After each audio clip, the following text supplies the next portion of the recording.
Thank you for more discussion, more puzzles, more questions. Maybe we could address Anna's question. How do we teach? How do you think we teach? About Thinking about what she said at the beginning, she was talking about common knowledge, that the academy, common sense knowledge, that the academy doesn't recognize. Okay, so what are we doing here? Can we say that we are generating common sense knowledge? Where are we talking? What are the origins of everything we are talking here?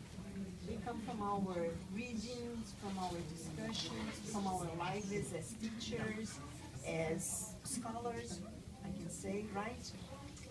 But thinking about Anna's question, why not when we are in initial teacher education, instead of obliging the students, you have to read this, not to offer them lots of possibilities of reading different books, different things regarding teacher practice, right? And let them generate knowledge. Comic books too. Yes, comic books too, why not? So I guess this is talking as an exploratory teacher, I can say, right? Teacher educator. Because when somebody asks, okay, but what are you, because in our group, Gisele selected a text, and she, it was a kind of teaser for us to think about how we would go, we would plan for understanding using this text, right? So I hadn't seen this text before. She had shown it to me.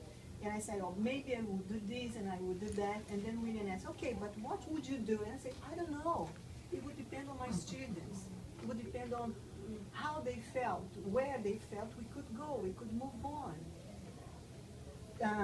Keep on reflecting about the problems, the difficulties, the situation we are presently living at Universidade do Estado do Rio de Janeiro, or move away from that and think about something different. But this could be our starting point, right? Yeah. So this is what I think.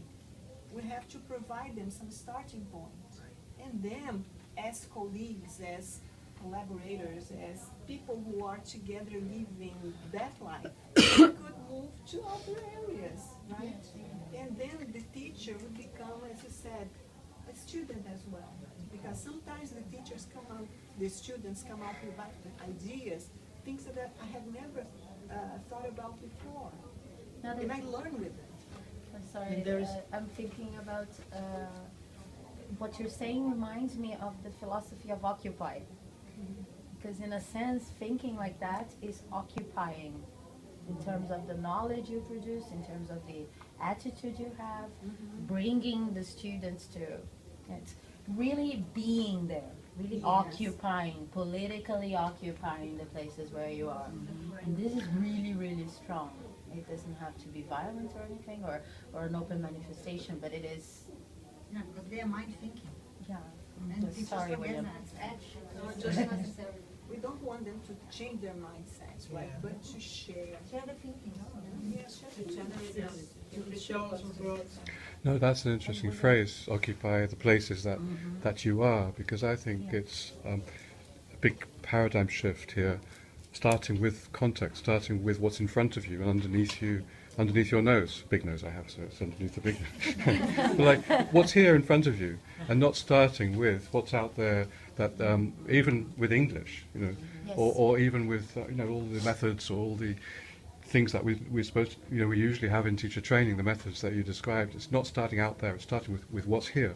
Of course, that's really difficult, actually, for beginning teachers. Anna was expressing the uncertainty, the lack of confidence that beginning teachers have. But I think many teachers learn this over the course of their careers, that what's most important in teaching is rapport, is the relationship with students, and with what's there in front of you.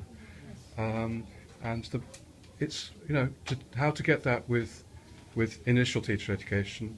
That's a puzzle, because student teachers are very nervous and lack confidence, and they therefore often feel they need to have a lesson plan, very strict lesson plan. That gives them some kind of confidence, but it's a kind of crutch, isn't it?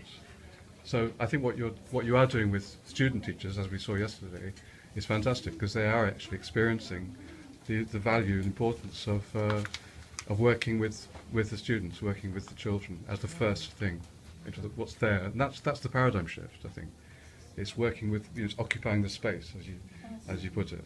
Yeah. Yeah, that student was saying, when you begin to feel that Yeah. being so close to students, you can see the class from the students' Yeah. side Yeah. and be together. Like we've occupied this space, haven't we? Right. At Isla. I- As you said, all out there is all this kind of whatever. I mean, it's all very interesting, but it's very academic and very top down.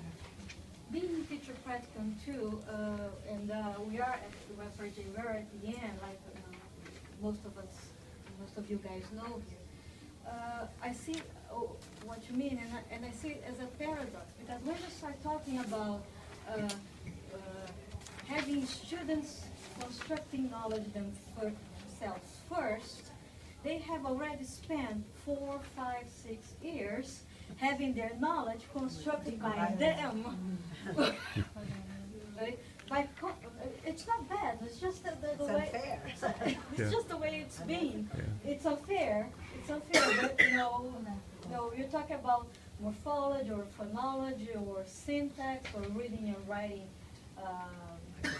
Text. academic Yeah. text. Yeah. And when they get to the practicum, when you say, okay, now we're going to dialogue about constructing knowledge. But it's not. They haven't lived it. Haven't lived it. But it's not. It's not only the last 3 or 4 years at university. It's all of their schooling. But just to go back to before children go to school, Yeah, it's this- exactly. the curiosity, the puzzling, the why questions. We should, for we the should, chil- we should It's the underneath. kids It some- underlies us as human beings. I think the kids to say, ask why. can't I Yeah. paint? Once I was told this story.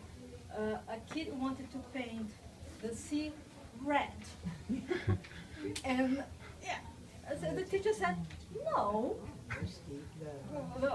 the sea is either green or red, unless you were or blue. Sorry. She wants a red sea. She was this. She wants a red sea. For you, the student. Yeah. I'll make it short. I'll make it short. But then the teacher said, no, you gotta paint it either red or green. Blue. And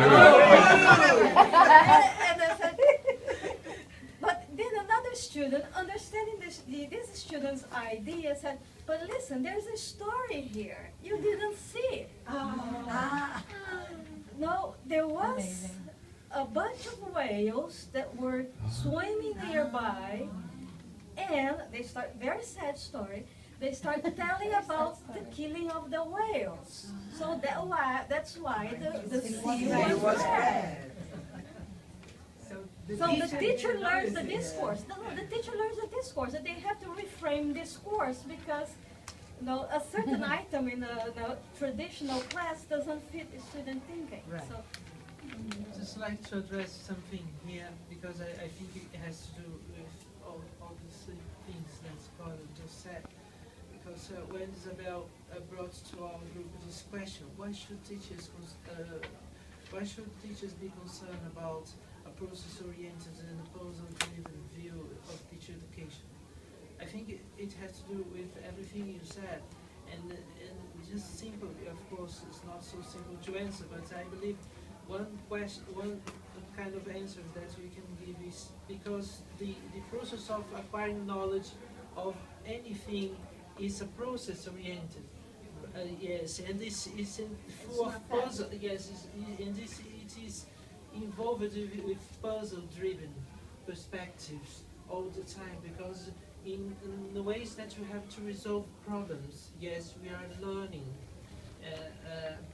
during the process. So it has no end. It's forever. Correct. I I have a few minutes. I have a handout that I'd like to share, to take home and get in touch with us. But we still have a few minutes. How many? 2 minutes? 1? Finish. So thank you very, very much for being here. We're very happy that we survived in this, with your help, in this tiny little room, but I think we did a good job.